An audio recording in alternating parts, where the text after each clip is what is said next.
کیا لگتا ہے جیسا کہ ابھی سلمان صاحب نے سچویشن بتائی پی ایس ایل میچز میں خان صاحب نے ریلی کا اعلان کر دیا، ریلی ممکن ہو پائے گی؟ اور دوسرا ایک طرف خان صاحب کہہ رہے ہیں کہ ان کیسز میں کچھ نہیں رکھا، جعلی جھوٹے مقدمات ہیں، عدالتوں میں جائیں گے تو ختم ہو جائیں گے، لیکن آپ فیس ہی نہیں کر رہے ان مقدمات کو۔ فرد جرم آپ پہ عائد ہونا تھی لیکن آپ پیش نہیں ہوئے اور راہ فرار یہ کہہ کر اختیار کر رہے ہیں کہ میری جان کو خطرہ، سیکیورٹی نہیں ہے۔ تو کل کی ریلی دیکھیے، اگر مسائل کو سمجھنا ہے اور حل کرنے کی نیت سے سمجھنا ہے اور اصولی بنیادوں پہ سمجھنا ہے تو ٹوٹل پکچر کو دیکھنا چاہیے۔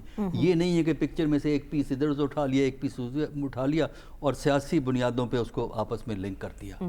دیکھیے، جہاں عدالتوں پہ کیسز ہیں ان کے اوپر، وہاں ایک اور حقیقت بھی ہے جس کو نہ بھولیں آپ، وہ کیا؟ کہ پاکستان کی تاریخ میں کسی ایکس پرائم منسٹر پر ایک وقت میں اتنے ایف آئی آر، اتنے کورٹ پروسیڈنگ، اتنے چارجز نہیں لگے ہیں آج تک پورے پاکستان کی ہسٹری میں۔ تو یہ کیا ہے کہ کہیں کوئٹہ میں کیس ہو رہا ہے، کہیں وہاں کیس ہو رہا ہے، اور ان کے اور ورکرز کے خلاف بھی یہ کیس ہو رہا ہے۔ ہم نے ماضی میں بھی دیکھا ہے کہ سیاسی بنیادوں پہ کیسز بنتے ہیں، حکومتوں کے جب حکومتیں چل رہی ہوتی ہیں اس وقت بھی بنتے ہیں، لیکن اتنی تعداد میں ایک وقت میں کیسز کا بنانا، اور پھر ایک اور ہے کہ اس وقت اس حکومت کے دور میں کیسز وہ ادارے بنا رہے ہیں، 95% کیسز وہ ادارے بنا رہے ہیں جو حکومت کے اندر ڈائریکٹ ہیں۔ ماضی میں جب پی ٹی آئی کی حکومت تھی تب بھی کیسز بنے تھے اپوزیشن، جو اس وقت کی اپوزیشن تھی، اس وقت کی رول میں فرق صرف یہ تھا کہ ان میں 95% کیسز ایسے ادارے بنا رہا تھا جو براہ راست حکومت کے انڈر نہیں تھا۔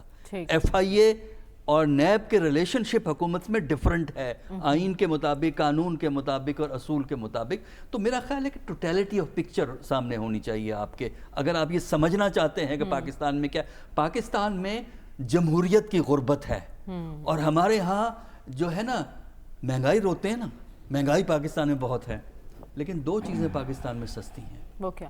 ایک مزدور کا پسینہ اور ایک غریب کا خون، جس ایک خون پہ اس وقت سیاست ہو رہی ہے۔ اور آپ کو یہ دیکھنا چاہیے کہ ایف آئی آر درج ہوئی کہ یہ بندہ جو فوت ہوا ہے وہ ان کی اپنی پتھراؤں سے ہوا ہے، اور چارجز ان میں ایف آئی آر میں نام کن کے درج ہیں؟ اسی پارٹی کے۔ اچھا، اب آج جو کہا گیا ہے کہ وہ ایک حادثے میں ہلاک ہوا تھا، اور میرا نہیں خیال کہ آج جو پریس کانفرنس ہوئی ہے اس میں چیف منسٹر کو بیٹھنا چاہیے تھا۔ اچھا، وہ آئی جی اور انفارمیشن منسٹر بیٹھتے اور اس کو ڈیل کرتے، چیف منسٹر کو باہر رہنا چاہیے تھا ان چیزوں میں۔ ایسی نوبت کیوں آئی کہ وہ خود آ کے پریس کانفرنس کرنی پڑی انہیں؟ وجہ اس کی یہ ہے کہ جو ہماری کیئر ٹیکر گورنمنٹ ہے وہ ایک ریگولر گورنمنٹ کے طور پہ بیہیو کر رہی ہے، ٹھیک ہے، جبکہ کیئر ٹیکر گورنمنٹ کے پاورز، اگر آپ وہ الیکشن ایکٹ 2017 کا چیپٹر 14 دیکھیں جا کے تو اس میں آپ کو وہ اختیارات مل جاتے ہیں، ان کا رول بڑا ڈیفائنڈ ہوتا ہے۔ چلیے چھوڑیے اس بات کو۔ اچھا، اب رہا کہ ریلی کی آپ نے بات کی ہے، دیکھیے اب آپ الیکشن اناؤنس کر چکے ہیں، کل سے نومینیشن پیپر درج ہو رہے ہیں، اور سوال یہ ہے کہ ریلی ہو رہی ہے، کیوں ہو رہی ہے؟ جو ہے وہ کرکٹ میچ ہو رہا ہے، بھائی ریاست کا کام عوام کی خدمت، عوام کی سہولت ہے۔ اب کرکٹ میچ تو کل ہونا ہے، اس وقت لاہور میں طوفان پڑا ہوا ہے ٹریفک کا، کیوں؟ یہ جو کرکٹ والے آئے ہوئے ہیں۔ دیکھیں ہماری اپروچ ہے سنگل ٹریک، کسی کی تعریف کرنی ہے تو وہ بھی کریں گے، کنڈیمنیشن کرنی وہ بھی سنگل ٹریک ہوگی۔ ب ہمارا کیا ہے، کرکٹ ہونا چاہیے، اس سے امیج بنے گا، لیکن لاہور کے شہریوں کے ساتھ جو ہو رہا ہے، دونوں صورتوں میں تو تنگ عوام نہیں ہونا ہے۔